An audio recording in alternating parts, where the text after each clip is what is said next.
శ్రీ నమః. అందరికీ నమస్కారం. నేను మీ సాయి శర్మ దత్తానంద. రేపు రానున్న రోజుల్లో 28, 29, 30 చాలా విశేషమైన రోజులు.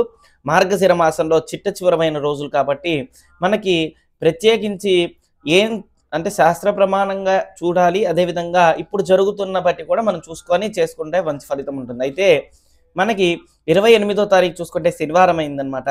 శని కర్మకారకుడు. మన జాతకంలో శని ప్రభావం ఉన్నా, శని సంబంధించిన దోషం ఉన్నా ఏదైనా ఉంటే కనుక ఆ రోజు ప్రత్యేకించి మృగశిర మరి మార్గశిర మాసం కాబట్టి మరి శనికి సంబంధించిన అధిష్టాన దేవత నరసింహస్వామి.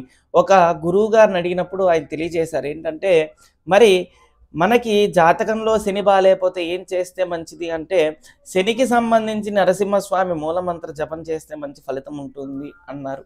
అదేవిధంగా మార్గశిర మాసం చాలా విశేషమైనది. గురువు అనుగ్రహం పొందటానికి మనకి ప్రత్యేకించి ఈ మాసం మొత్తం కూడా పూజ చేయడం జరుగుతూ ఉంటుంది.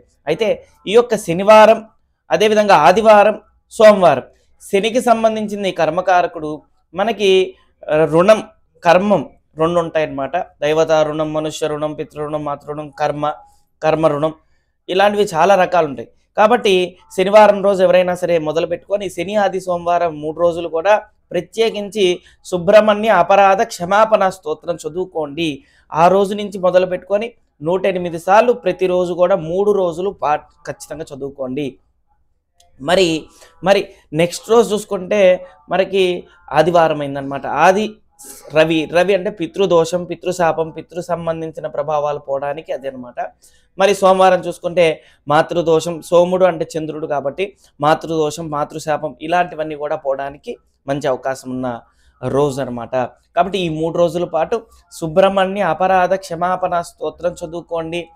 ఎవరికైతే నరసింహస్వామి ప్రత్యేకించి ఆ రోజు దేవాలయంకి వెళ్ళి దర్శనం చేసుకొని సుబ్రహ్మణ్య అపరాధ క్షమాపణ స్తోత్రం చదువుకోవడం వల్ల విశేషమైన ఫలితం వస్తుంది.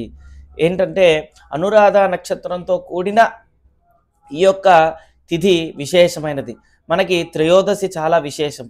త్రయోదశి, చతుర్దశి, అమావాస్య ఈ 3 రోజులు కూడా మంచి శుభమైన రోజులు రానున్నాయి. మార్గశిర మాసం అనేది విశేషం చెప్పుకున్నాం కదా. అదేవిధంగా మార్గశిర మాసంలో ప్రత్యేకించి శనివారం, ఆదివారం, సోమవారం ఈ 3 వారాలు వదిలిపెట్టకుండా సుబ్రహ్మణ్య అపరాధ క్షమాపణ స్తోత్రం చదువుకోండి. సుబ్రహ్మణ్యేశ్వర స్వామి అనుగ్రహం పొందండి. సుబ్రహ్మణ్యేశ్వర స్వామి అనుగ్రహం ద్వారా సంతానం లేని వాళ్ళకి ఇది బాగా ఉపయోగపడుతుంది. ఆరోగ్యంగా ఇబ్బంది పడుతున్న వాళ్ళకి ఇది బాగా ఉపయోగపడుతుంది. విద్య సరిగా రావట్లేదండి అనుకున్న వారికి బాగా ఉపయోగపడుతుంది. తరచూ యాక్సిడెంట్లు అవుతూ ఉంటే కనుక ఇది చదువుకుంటే మంచి ఫలితం వస్తూ ఉంటుంది. అయితే దీన్ని వదిలేసేయాలంటే ప్రతిరోజు చేసుకుంటే మంచి ఫలితం. మామూలుగా సుబ్రహ్మణ్య అపరాధ క్షమాపణ స్తోత్రం 11 సార్లు చేసుకుంటే చాలా విశేషం. అయితే ఈ యొక్క పర్వదినం అంటారు దీన్ని. ఈ యొక్క విశేషమైన దినాన్ని మనం సద్వినియోగం చేసుకొని, ఈ సద్వినియోగం చేసుకోవడం వల్ల మన కుటుంబంలో అనేక సమస్యలు ఉన్నాయి, అనేక ప్రాబ్లమ్స్ మనకు తెలియట్లేదు. మన జాతకంలో శని బాలేదనుకోండి, కర్మ భయంకరంగా అనుభవిస్తూ ఉంటాం. అదేవిధంగా జాతకంలో మాతృదోషం, పితృదోషం, మాతృశాపం, పితృశాపం అన్ని శాపాలు కూడా మనకి శాపము అంటే ఖచ్చితంగా దానికి నివారణ ఒకటి మార్గం సుబ్రహ్మణ్యేశ్వర స్వామి. అందుకే సుబ్రహ్మణ్యేశ్వర స్వామి సర్ప రూపంలో వెలిశారు. ఎవరికైనా సర్పదోషం ఉన్నా, సర్ప శాపం ఉన్నా, సర్ప ప్రభావం వల్ల సంతానం కలగకపోతున్నా, సర్పం వల్ల కొంత కుటుంబాలు అభివృద్ధిలోకి రారు, అలాంటి వారందరికీ కూడా ఇది సద్వినియోగం చేసుకోండి. మనకి ప్రత్యేకించి 28వ తారీఖు రానున్న రోజు చాలా విశేషమైంది.